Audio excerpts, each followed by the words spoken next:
മുഴപ്പിലങ്ങാട് ശ്രീ കുറുമ്പ ഭഗവതി ക്ഷേത്ര ഉത്സവത്തിനിടെ CPM BJP സംഘർഷം. ഇരുവിഭാഗമായി തിരിഞ്ഞ് കല്ലും ചെരിപ്പും വലിച്ചെറിഞ്ഞതോടെ പോലീസ് ലാത്തിവീശി പ്രവർത്തകരെ സ്ഥലത്തുനിന്നും ഒഴിപ്പിച്ചു.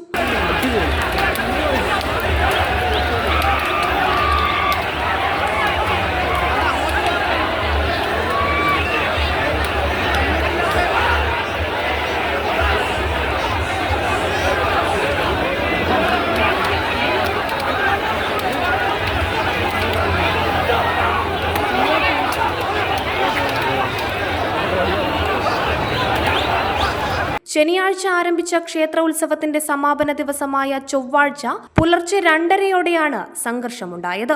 വിവിധ സ്ഥലങ്ങളിൽ നിന്നും ക്ഷേത്രത്തിലേക്ക് കാഴ്ചവരവുകൾ വരുന്നതിനിടെയാണ് സംഘർഷമുണ്ടായത്.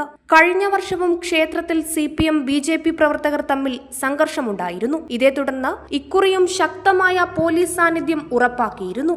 ഒപ്പം പോലീസ് ഭാരവാഹികളുമായി ചർച്ച നടത്തുകയും പാർട്ടി ചിഹ്നങ്ങളടക്കമുള്ളവ കാഴ്ചവരവുകളിൽ ഉൾപ്പെടുത്തരുതെന്ന് ആവശ്യപ്പെടുകയും ചെയ്തിരുന്നു. ഇതിനൊപ്പം ചെണ്ടമേളമൊഴികെ DJ അടക്കമുള്ള മറ്റാഘോഷങ്ങൾക്കുള്ള അനുമതിയും നൽകിയിരുന്നില്ല. എന്നാൽ ഇക്കുറിയും പാർട്ടി ചിഹ്നങ്ങൾ ഇരുവിഭാഗവും കാഴ്ചവരവുകളിലെ കലശങ്ങളിലടക്കം ഉൾപ്പെടുത്തിയതായിട്ടാണ് ലഭിക്കുന്ന വിവരം. Prime vision news, Iritty.